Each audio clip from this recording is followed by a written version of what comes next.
Hello, friends, and welcome to this midweek devotion. It's good to be with you again. Today is a good day for the Tigalar family, especially one person in the Tigalar family.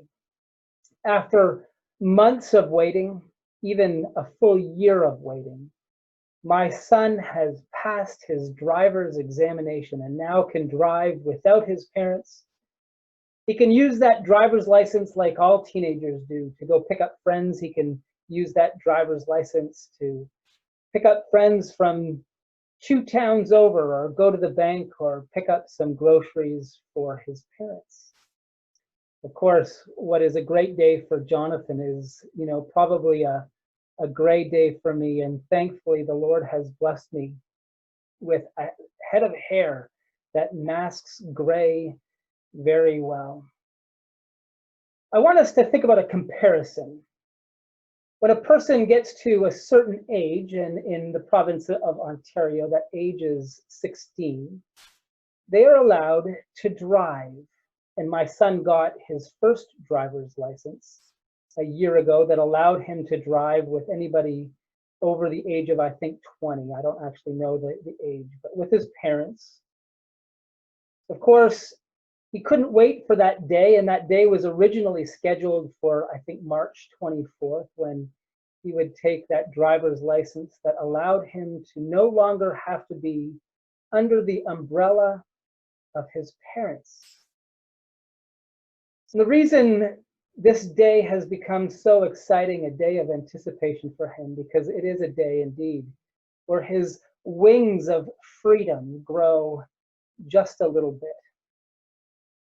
And of course, the Bible has a lot to say about freedom, and I want to draw a comparison between a new driver and the Bible's instruction on this idea of what freedom looks like.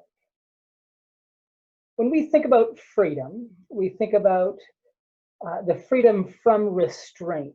That's often how we think about it.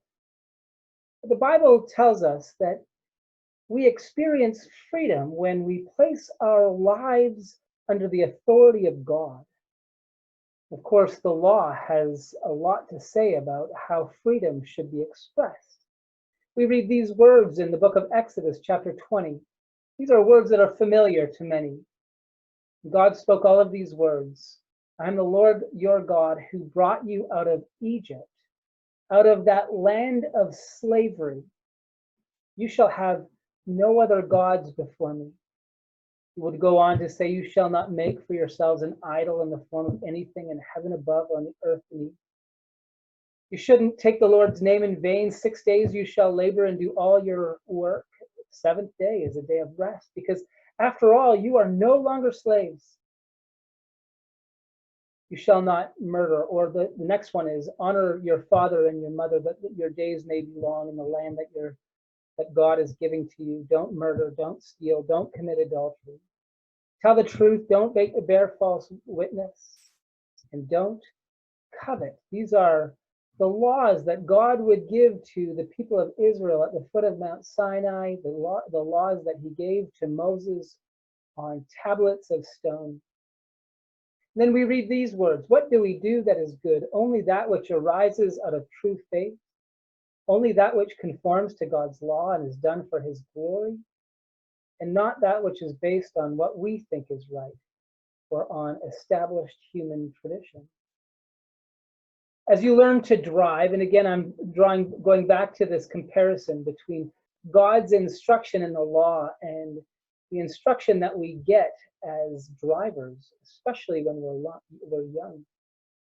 When my son went through driver's education, he learned that there were rules to the road, traffic laws that he must abide by in order to exercise his freedom well, in order for him to drive on the road with others. The law is something like that instruction for new drivers. Part of it tells us how we should operate our vehicles. Part of it tells us how we are to live. The first great commandment is a kind of owner's manual. Love the Lord your God above everything.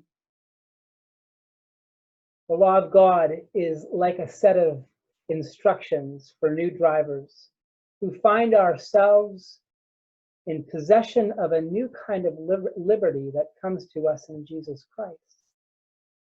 And so as we think about this law that guides us into justice, this law that guides us into love, it is indeed true that when we follow God's law, we experience true freedom. And when we do that, for the glory of God, we experience a joy that comes in knowing that what we are doing is in line with how God has made us as his image bearers. Again, thanks for listening, and I hope to see many of you on Sunday. I was so very encouraged this past Sunday when everything went so smoothly, and many of you joined us or were able to join us for worship. I know that there are some of you that long to join us for worship, and maybe in the coming weeks or months, you will be able to join us as well. But we will see you again, or those of you who can make it on Sunday again.